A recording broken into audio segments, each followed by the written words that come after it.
El Centro Cristiano de las Asambleas de Dios presenta Edificando con el Espíritu.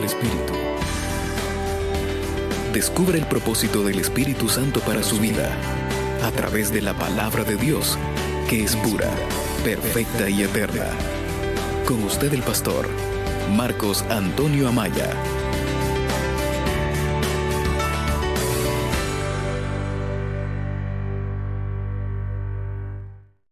Esta transmisión donde se comparte la palabra de Dios, y yo quiero que les demos la bienvenida a todos ellos, oyentes de la radio y los que nos ven por internet. Bienvenidos a este culto al Señor. Gracias. Ahora les invito a tomar sus asientos. Amén. ¿Recuerdan que estamos llevando una serie de predicaciones? No. ¿Cuántos recuerdan que estamos llevando una serie de predicaciones? Bajo el tema, el título, mejor dicho, porque para la serie es un título. La voluntad humana.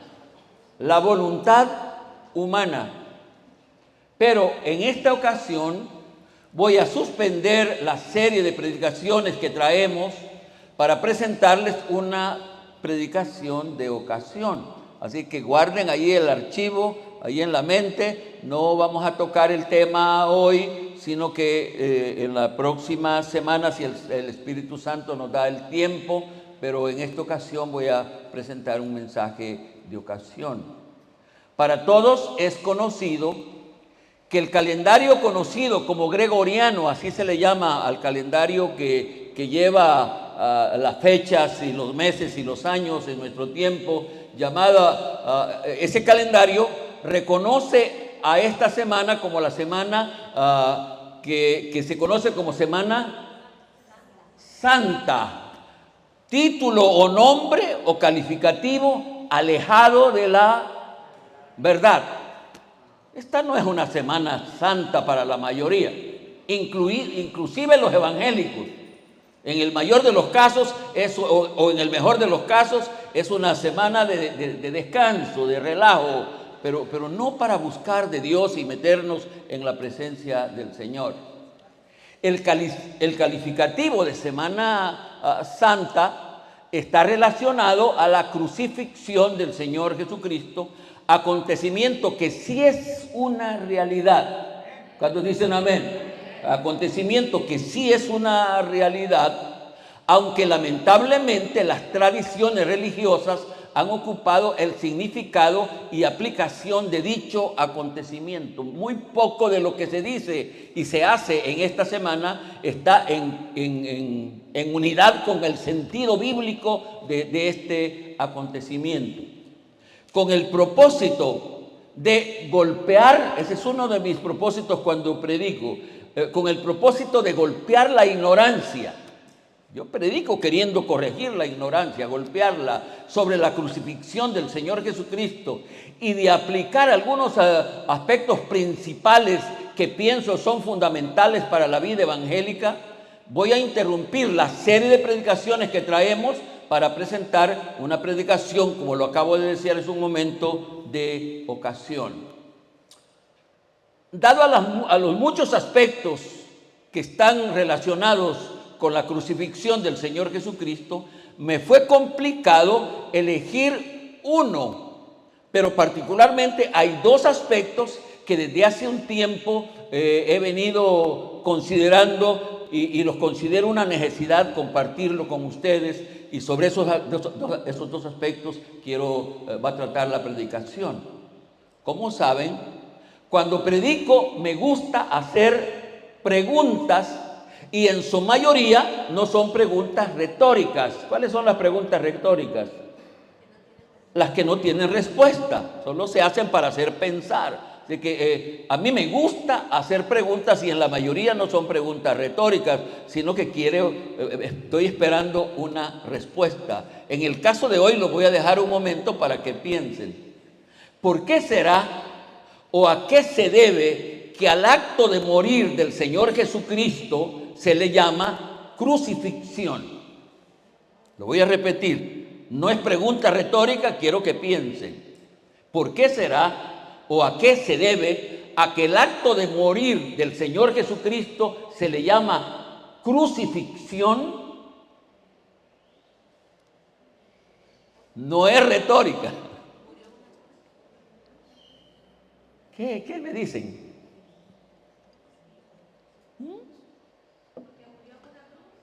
Fíjate que es lo más sencillo. La respuesta era lo más sencillo. Creo que la respuesta es obvia. Se debe a que el Señor Jesucristo murió en una cruz, murió clavado a una cruz, y por eso ese acto se le llama crucifixión. Crucifixión. Espero que estén despiertos en lo que voy a tratar, porque tengo un objetivo al hacerlo. Es sobre el vocablo crucifixión que viene la predicación de hoy, bajo el tema, dos interpretaciones y aplicaciones del vocablo crucifixión. Por favor, los que lo escriben, escríbanlo; los que no, memorícenlo. Si quiere ser edificado, bendecido, memorice. Recuerde, este es el tema que voy a desarrollar en esta predicación. Interpretaciones y aplicaciones del vocablo crucifixión. Amén, ¿de acuerdo? ¿Cuál es el tema? Dos interpretaciones y aplicaciones del vocablo crucifixión. Mi hija la siento que lo hace muy bien. Vamos a ver ustedes aquí a este lado. Interpretaciones y aplicaciones del vocablo crucifixión. Juntos ahora. Dos interpretaciones y aplicaciones del vocablo crucifixión. Debemos de entender la diferencia entre interpretación y aplicación. Son dos cosas diferentes. Lo que se interpreta se aplica. E interpretar es comprender el sentido propio de lo que dice el texto. Entonces, esta predicación va a considerar la interpretación y aplicación del vocablo. Por favor, estén despiertos. Crucifixión. De esas dos interpretaciones y aplicaciones, una será literal y física, y la otra será simbólica y espiritual. Voy a hacer dos interpretaciones y dos aplicaciones de dos aspectos. Uno de esos aspectos, la interpretación, será literal, será física, y la otra será simbólica y será espiritual. En ambos aspectos tengo el objetivo de corregir dos errores que posiblemente sean la causa de la decadencia espiritual de la iglesia, cuando menos refiriéndome al último. Vamos a entrar en materia. Creo que hoy me va a avanzar el tiempo. Vamos a tener más posibilidad y tiempo de poder orar, porque esa última parte va a demandar que nosotros tomemos una acción hoy. Aplicación literal y física del vocablo crucifixión. ¿Cuál es el tema, dijimos? Dos interpretaciones y aplicaciones del vocablo crucifixión. Hoy vamos a iniciar tratando la primera aplicación de esas dos aplicaciones, la cual es literal y física del vocablo crucifixión. Es el primer aspecto. Sencillamente esta predicación va a tratar sobre esos dos aspectos, dos interpretaciones, dos aplicaciones. El vocablo es el mismo, crucifixión. Desde ya quiero empezar a dar luz sobre mi objetivo al hablar sobre la crucifixión literal y física, porque me parece que hay mucha ignorancia al respecto. Golpear un poquito la ignorancia que existe. ¿Por qué dijimos que se le llama crucifixión al acto de morir del Señor Jesucristo? ¿Recuerdan lo que una hermana aquí dijo? ¿Por qué dijimos? Porque murió. Eso no tiene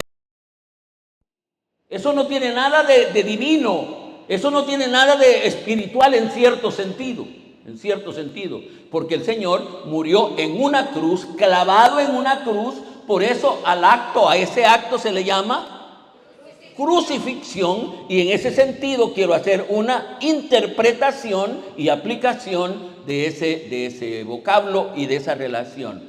Es por eso que a la muerte de los dos criminales que murieron junto al Señor Jesucristo, ¿cómo se les llama? ¿Se acuerdan que a la par del Señor Jesucristo mueren, crucifican a dos personas más? Uno a su derecha, uno a su izquierda. Y a ellos también se les llama, ¿qué estaba pasando con ellos? ¿Cómo se le llama al acto de ellos también? Crucifixión. Eso está aprobado en la Escritura. Dice Marcos capítulo 15, versículo 27. Crucificaron, voy a repetir la cita, Marcos 15, 27. ¿No cree que si el vocablo y esta acción de ver crucificado al Señor fuera del todo divina, tuviera una aplicación más de carácter espiritual, solo hubieran crucificado al Señor Jesucristo y nada más? Pero a la par de crucificar al Señor Jesucristo, también crucificaron a dos personas, y Marcos lo dice de la manera siguiente: crucificaron también con él, con el Señor Jesucristo, a dos ladrones, uno a su derecha y el otro a su izquierda. Y los dos eran criminales de renombre, y a los dos se les llama que, ¿cómo se les llama? Que fueron ¿qué? Fueron crucificados, lo cual quiere decir que la crucifixión, propiamente así, el vocablo, no es una aplicación directa, específica, concreta para el Señor Jesucristo. Me voy explicando. Estoy tratando de interpretar y explicar desde ya el asunto del vocablo crucifixión. Y aquí voy con la historia. A pesar de que en Deuteronomios, esto me llamó un poco la atención, a pesar de que en Deuteronomios 21, 22 hay una rara profecía sobre la crucifixión del Señor Jesucristo, según registros históricos, la muerte por crucifixión aplicado a criminales de gran peligrosidad, su inicio se remonta al siglo VI y VII antes de Cristo. ¿Me voy explicando? A pesar de esta rara cita, revelación bíblica que hay en Deuteronomio, fíjese, el quinto libro de la Biblia, hay una rara profecía sobre el asunto de la crucifixión. Por asuntos históricos se comprende de que la crucifixión es un acontecimiento, un acto, un acuerdo, una práctica que se remonta al siglo, dije, sexto y séptimo. Ahí el Antiguo Testamento no conoció, bíblicamente no se conoció, los países y pueblos antiguos no practicaron la crucifixión. Y también está documentado que fue inventada la ejecución por cruz o crucifixión, fue inventada y ejecutada inicialmente por los persas, el imperio persa, y de ahí se difundió por todo el área del Mediterráneo antiguo, no Mediterráneo nuevo, antiguo, porque ya dije que fue inventada allá por el siglo VI y VII antes de Cristo.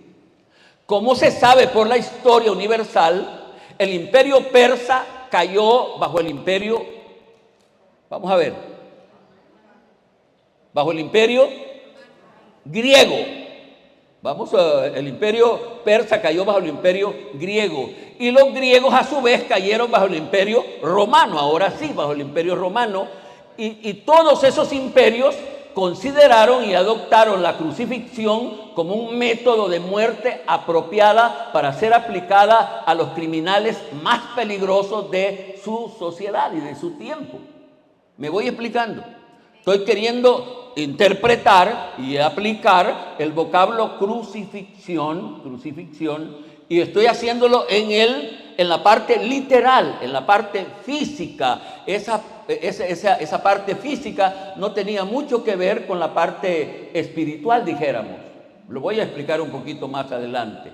Inicialmente, ese instrumento de muerte, mire cómo lo llamo. Inicialmente, ese instrumento de muerte consistía en un solo madero, era una estaca, solo madero, como una estaca a la cual se ataba el delincuente condenado a muerte hasta que ahí muriera. Inicialmente no era como la conocemos hoy, sino una sola estaca, inicialmente. Hablando sobre la cruz original, un poco después, La estaca se le agregó otro madero que inicialmente formaba una X. Así, una X, para que en ambas puntas se colocaban las extremidades del condenado a ser crucificado. Así que una X en cuyos puntos o extremidades ataban las extremidades de los condenados y quedaban allí hasta morir. Esa es la segunda forma que se conoce como cruz o la cruz de una persona. Un poco después, esa cruz formada de X se modificó por la forma de cruz. Especialmente esto sucedió en el tiempo de los romanos. Ese madero que se le agregó y que estaba así en manera de X, ahora se pone a mediación para que en las dos puntas laterales estuvieran las manos del condenado a ser crucificado y en la parte de abajo estuvieran los pies de la persona que iba a ser crucificada. Eso lo hacen los romanos. Por relato bíblico se sabe que cuando vino el Señor Jesucristo a tomar humanidad a este mundo, los judíos habían caído bajo el imperio romano y por supuesto las leyes de estos imperaban en territorio judío, incluyendo la crucifixión. El Señor Jesucristo fue juzgado por los romanos, acusado por los judíos, pero condenado a muerte por los romanos, aunque Pilato finalmente dice: yo me lavo las manos, pero él autorizó la crucifixión del Señor Jesucristo. Estoy hablando de la parte física, literal de la crucifixión, en términos generales, en la que incluye el Señor Jesucristo. Es por eso que cuando el Señor Jesucristo fue acusado por los judíos ante los romanos, que el Señor Jesucristo estaba pretendiendo conquistar el reinado, ellos creyeron que el Señor Jesucristo era una amenaza. Porque esa fue la acusación mayor. Él dice que va a ser rey, y los romanos entendieron que no iba, él decía, no solo ser rey de los judíos, sino que ser rey del territorio romano, y a eso le tenían miedo, por supuesto, los romanos. Es por eso digo que cuando el Señor Jesucristo viene, todas las leyes de Roma se le aplicaron al Señor. Los registros bíblicos indican que desde el palacio de Poncio Pilato, el Señor Jesucristo cargó en sus hombros el madero de la cruz hasta llegar al cerro llamado La Calavera, lugar seleccionado para crucificar a los condenados. Ese es un detalle que a mí me causa no sé qué decir. El Señor, cargando su cruz desde el palacio de Poncio Pilato, va cansado. Él ha pasado toda esa noche en agonía, y estoy hablando del Cristo humano, con la naturaleza humana. Él iba cansado, y cuando vieron que quizás no iba a llegar al monte de la Calavera, buscaron a otro hombre que le ayudara a llevar la cruz. Y ese otro hombre le ayuda como un acto de gran significado de que en alguna manera los humanos pudiéramos hacer menos penosa la vida del Señor Jesucristo. Sobre este asunto de la crucifixión, es importante comprender que aún después de la crucifixión del Señor Jesucristo, este método de morir en una cruz, este método siguió en vigencia, al punto que aproximadamente unos 40 años después de que el Señor Jesucristo fuera crucificado, también fue crucificado Pedro. Fue crucificado Pedro. ¿Qué quiero decir con todo este argumento que estoy compartiendo? Que la crucifixión no fue un asunto específico para el Señor Jesucristo, y que por lo tanto no tiene nada de divino en ese acto de que Él muriera crucificado en una cruz. Era la muerte, era que se aplicaba a todo criminal, y Él sí es considerado como un criminal. No lo fue, por supuesto. Él murió por nosotros, pagó con su muerte los pecados de todos nosotros. ¿Cuántos quieren decir amén? Pero lo que quiero decir es que el hecho de morir en la cruz no fue exclusivo del Señor Jesucristo. Ese otro hecho me causa mucha, ¿qué digo? admiración en San Pedro. Dicen que cuando San Pedro iba a ser crucificado, él pidió una gracia.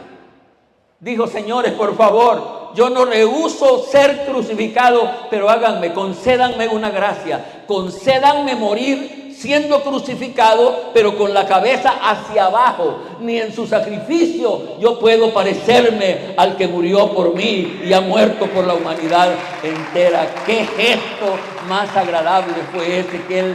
Por supuesto, a mi manera de pensar, la muerte de Pedro fue muy agónica, porque toda la sangre circuló a su cerebro, lo cual le produjo, es más seguro, una muerte más rápida, porque él no muere de pie, él muere con la cabeza hacia abajo, como una gracia especial que él pidió. Aunque la Biblia no lo dice, registros de la historia dicen que Pedro murió, lo acabo de decir, crucificado, pero con una petición personal se le concedió ser crucificado con la cabeza hacia abajo. Hasta aquí todo está bien. Estoy tratando de hacer una interpretación del vocablo crucifixión y creo que voy bien. Pero ¿cuál es el aspecto que me incomoda, me confunde y hasta me irrita sobre la crucifixión? ¿Cuál es el aspecto que me incomoda, me molesta? Y por eso interrumpí la serie, y siendo esta una ocasión en la que se habla de esto, yo quise abrir mi corazón con ustedes. ¿Cuál es el aspecto que me incomoda y hasta me irrita? Es la cruz. Es la cruz. No encuentro, escúchenme bien esto, no encuentro por dónde y por qué razones a la cruz, ese instrumento de muerte a la que fue clavado el Señor Jesucristo, pueda ser calificado como santa. Ayúdenme. No encuentro por qué ese instrumento de muerte aplicado no solo a él, aplicado a todos los que se consideraban criminales. No encuentro razones, no encuentro justificaciones por la que ese instrumento de muerte puede ser llamado santa. Y llegar hasta el extremo de que se le atribuyen poderes casi parecidos a los de Cristo. ¿Me voy explicando? No encuentro por dónde. Y aquí le voy a hacer una aclaración. Porque no me lo pregunte, no me diga, ¿sabe usted la respuesta? Pienso que es un aspecto diabólico, intrigoso, y les pido que busquen la palabra intrigoso para ver qué significa. Estoy hablando con entendimiento, cuando menos eso pienso. Pienso que esa idea de querer que la cruz tenga poderes divinos, pienso que es diabólico, intrigoso, que se considere la cruz como uno de los símbolos del cristianismo, y eso está casi conocido. La cruz se considera como símbolo del cristianismo, ese instrumento de muerte. A mí no me preocupa, y escuchen bien esto que digo a continuación, a mí no me preocupa ni me avergüenza que sea un principio de la fe de la iglesia tradicional. No me preocupa, no me avergüenza eso, de la fe de la iglesia tradicional, porque la fe católica está repleta de tradiciones que no tienen nada que ver con la Biblia.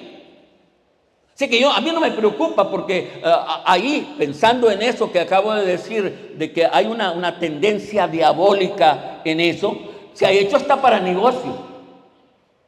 Fíjense, ese madero de la cruz que pudiera ser que medía 3 metros de alto por 2 de ancho, y que no se sabe, porque yo mismo dudo cuando veo todas las presentaciones de Israel, del Israel de Cristo con el de hoy, no se sabe a dónde está el Santo Sepulcro verdaderamente, no se sabe a dónde están cosas, y todavía se cree que la cruz, esa cruz, ese madero, ese instrumento de muerte, todavía le sacan estillitas y todavía las andan vendiendo por todas partes y la gente las compra creyendo que esa estillita donde fue crucificado el Señor Jesucristo tiene algún poder. No encuentro a dónde eso puede tener sustento.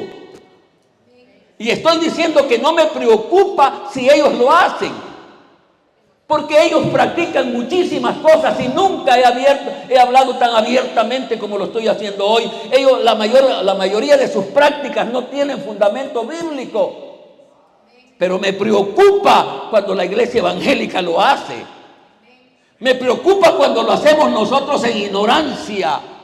Porque todavía hay creyentes creyendo que andando una cruz en el pecho van a ser protegidos por esa cruz. Todavía hay hogares de hermanos evangélicos que en su casa tienen una figura de una cruz.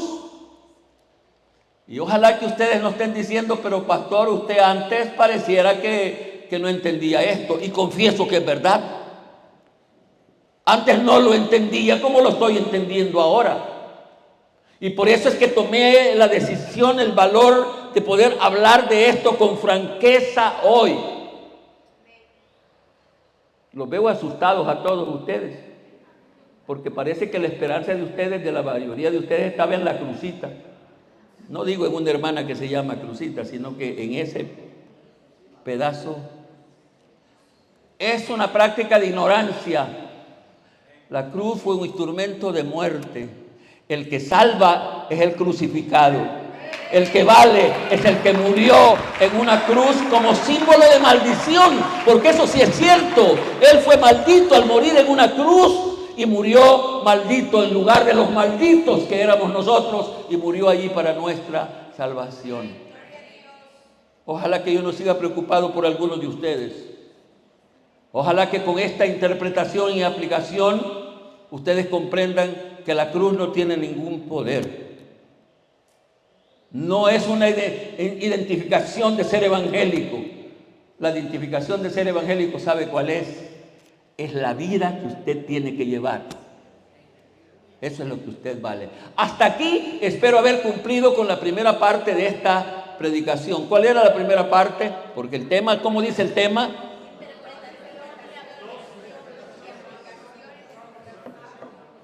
¿Por qué se quedó? ¿Por qué no sigue? 2 aplicaciones e interpretaciones, y según yo acabo de compartir una, y no sé qué he dejado en la mente de ustedes. Los veo así un poco. Hoy viene la segunda, y la segunda es más grave de lo que he hablado. Espéreme en la segunda. La segunda interpretación es una aplicación simbólica y espiritual del vocablo crucifixión. La interpretación simbólica y espiritual del vocablo crucifixión. Verdaderamente, ¿cuántos de ustedes admiran esta parte de la vida del Señor Jesucristo? ¿Cuántos de ustedes admiran más esta parte que cualquier otra parte de la vida del Señor Jesucristo? ¿Qué piensan cuando piensan, valga la redundancia, en este Cristo crucificado? Sabiendo que la cruz no tiene nada que ver, pero Él, ¿qué piensan de Él? Pero hay un aspecto de la crucifixión del Señor Jesucristo que maliciosamente usted y yo pasamos por alto.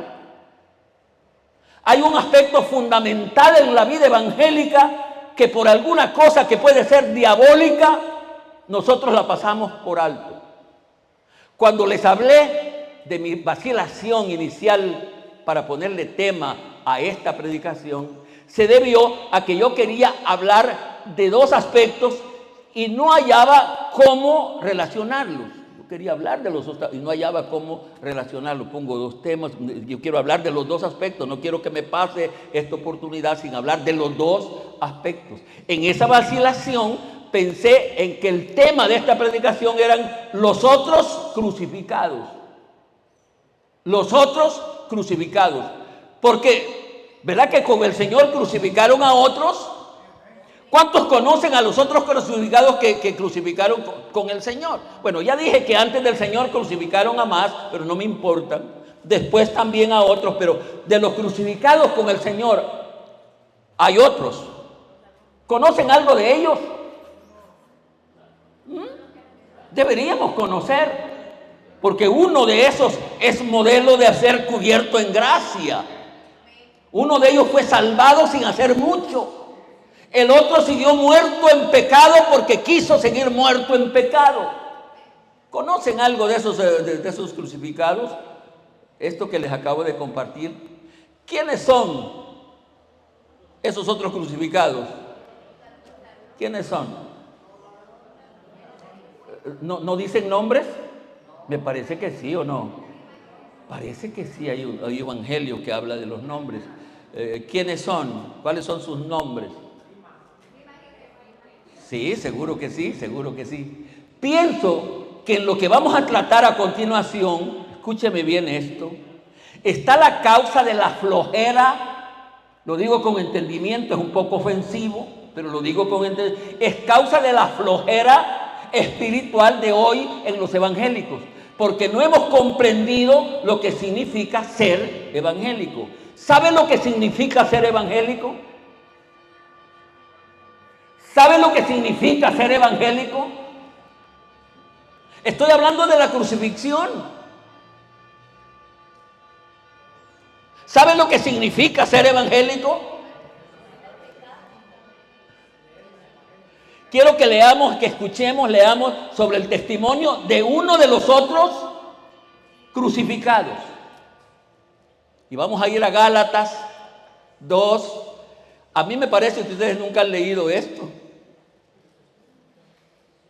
Gálatas capítulo 2, versículo 20. Es Pablo escribiendo. ¿Qué dice Pablo? ¿Qué dice Pablo?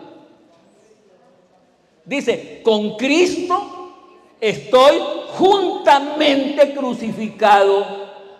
Nosotros solo pensamos en Cristo, que Él... ¿Y cuántos de ustedes han dicho, pobrecito el Señor Jesucristo?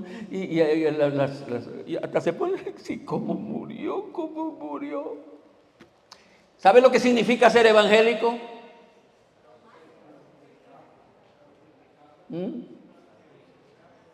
Es ser crucificado como Él.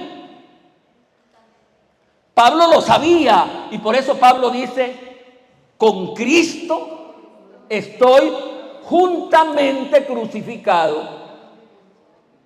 ¿Lo tienen todos? Con Cristo estoy juntamente crucificado. ¿Y qué pasa? Si fue crucificado, ¿qué pasa? Ya no vivo yo, mas Cristo vive en mí. Y lo que ahora vivo en la carne, lo vivo en la fe del Hijo de Dios, el cual me amó y se entregó a sí mismo por mí. Si Él se entregó por mí y yo estoy aceptando lo que Él hizo por mí, ¿qué debo de hacer? ¿Por qué no me contestan? ¿Saben lo que deben de contestar? A un verdadero evangélico no les toca otra que ser crucificado.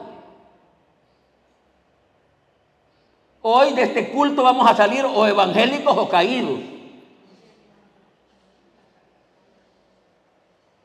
Porque los que querramos seguir adelante vamos a revisar nuestra crucifixión. Porque si usted no es crucificado, si yo no soy crucificado, no hablemos nada de esto.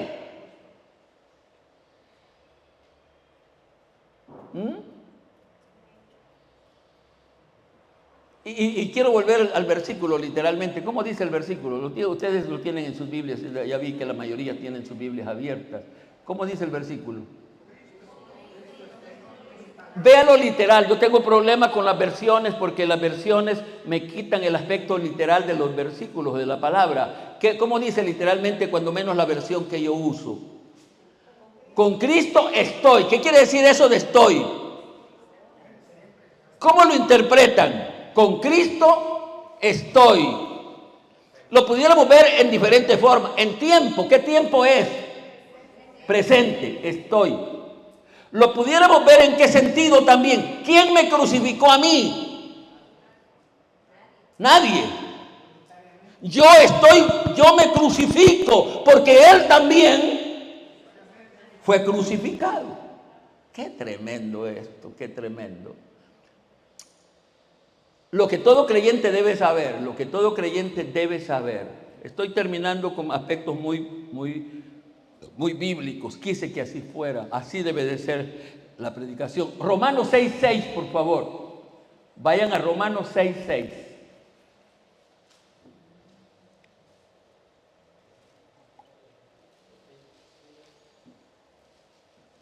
Yo soy bendecido por la palabra de Dios, porque cuando estoy para decaer en un aspecto, la palabra me alimenta, el Espíritu Santo usa la palabra para alimentarme.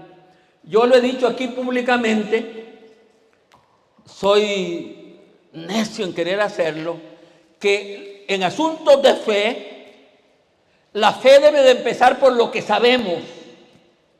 El saber es importantísimo. Y cuando yo estoy para decaer, porque yo sigo creyendo que si alguna congregación sabe, es centro cristiano, pero cuando yo veo que saben y no viven, digo yo, no es cierto esto, no es cierto. Pero luego viene la palabra, como hoy, que me hace saber la importancia de saber. ¿Qué dice Romanos 6:6? Sabiendo esto, ¿qué es lo que debemos de saber? Vamos despacito. Sabiendo esto, ¿qué es lo que debemos de saber?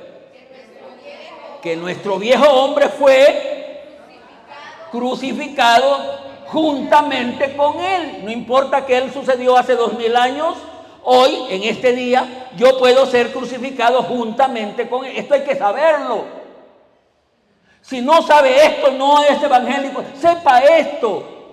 Y repito, ¿qué es lo que debemos de saber? Que nuestro viejo hombre fue crucificado, aquí está hablando del pasado, juntamente con Él. ¿Para qué? Para que el cuerpo del pecado sea destruido, a fin de que no sirvamos más al pecado. Tengan el versículo ahí a la mente. Este versículo demanda una interpretación, es lo que estamos haciendo, una interpretación lo más correcta posible y luego hacer su respectiva aplicación. Volvemos a pensar en el versículo. ¿Quién es el que está crucificado? Fíjense que esto es importante comprenderlo. ¿A quién es que debemos crucificar? ¿A usted? ¿A la persona? No. El creyente vivo está libre. ¿Sabe cuál es el que está crucificado? Es el viejo hombre. ¿Hay que crucificarlo? Seguro que sí, al viejo hombre. Hay veces que los creyentes cambiamos eso y decimos, es que yo aquí casi creyentes muertos, es que yo estoy crucificado, por eso que ya no hago nada, ni canto, ni nada, porque estoy crucificado. No, es al viejo hombre al que hay que crucificar. Para que el nuevo hombre esté vivo en Dios. Es el viejo hombre. Para que el nuevo hombre esté libre, el viejo hombre debe de estar crucificado. Qué precioso esto. Para que el nuevo hombre esté libre, el viejo hombre debe de estar. ¿No les parece, hermanos, que hemos sido, qué digo? Hemos hablado de la crucifixión del Señor Jesucristo a la saciedad, hasta la exageración, pero muy poco hemos hablado de la crucifixión nuestra. Somos ignorantes en la crucifixión nuestra. Así como Él fue crucificado, nosotros hay que saber esto, debemos de saber que hemos sido llamados para ser crucificados. ¿Quiénes son los que son crucificados? Según el versículo, no me vaya para otro lado. ¿Quiénes son los que son crucificados? Literalmente, no me invente, solo lee el versículo. ¿Qué dice el versículo? ¿Quiénes son los crucificados? Los que son de Cristo. Lee el versículo, ¿cómo está? Los que son de Cristo. Pero los que son de Cristo, dice Gálatas 5:24. Gálatas 5:24, estaba pidiéndole si no les había dado la cita. Gálatas 5:24 dice: Pero los que son de Cristo, vaya, ¿cuántos son de Cristo? ¿Qué vamos a hacer? ¿Qué deben de hacer los que son de Cristo? Ser crucificados. Dice, han crucificado, y es uno, han crucificado la carne con sus pasiones. ¿Estamos entendiendo esto, hermanos? ¿De quiénes estamos hablando? Estamos hablando de nosotros. Estoy hablando de mí.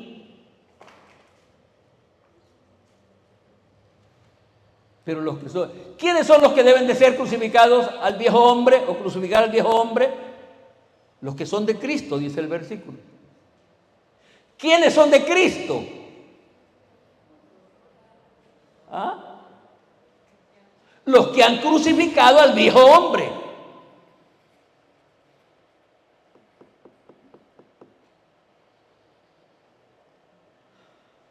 El requisito y condición para ser creyente victorioso es la crucifixión personal. No me ande hablando de la carne, yo no debo de hablarle de la carne, porque la carne, ¿sabe por qué la carne influye en nosotros y determina la vida nuestra? Porque no está crucificada. La crucifixión ataba a la persona a la cruz al punto de que no podía movilizarse y allí moría. Requisito y condición para ser creyente victorioso es la crucifixión personal. ¿Cuál fue el tema que compartí hoy?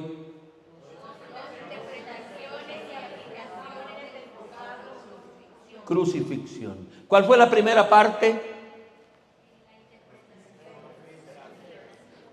La primera parte era lo literal y físico de la crucifixión.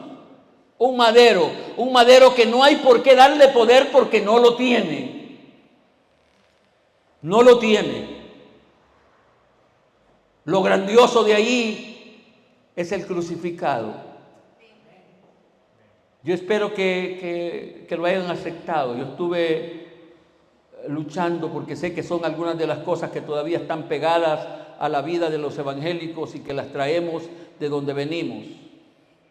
Pero hay que llamar a las cosas por su nombre. La cruz no tiene ningún poder. El poder está en ese bendito crucificado que murió crucificado por nosotros. Pero óigame bien. Esa crucifixión excelsa y como la querramos llamar, divina, queda sin valor, óigame bien lo que digo, no me vaya a malinterpretar, si no sucede sin efecto, sin resultados, sin la otra resurrección, sin la otra parte. Para el mundo entero Él murió. Pero solo van a recibir los beneficios de su muerte los que hayan crucificado su carne. Aquí estamos para eso. En su misericordia Él nos ha llamado y nos ha recogido. Y hoy estamos frente a un mensaje que no se predica todos los días. Porque la mayoría de predicadores tenemos miedo a hablar la verdad. Porque los mismos creyentes que vienen no quieren oír la verdad, quieren oír un mensaje que les acomode. Ustedes van al cielo sin hacer nada. Ese no es el mensaje de Dios. Usted quiere ir al cielo y ver allá al crucificado. ¿Qué tiene que hacer? Crucificarse hoy. Y aquí pudiéramos decir, crucifíqueme, Señor. No, dice Él, no. Yo te di voluntad propia para que seas tú el que crucifiques tu carne con sus pasiones y deseos, que son los que a nosotros nos llevan a la desgracia. Pero el Evangelio no es eso. Y hoy el Evangelio tiende un llamado a crucificarnos. ¿Quieren ponerse de en pie? Vamos a tener tiempo.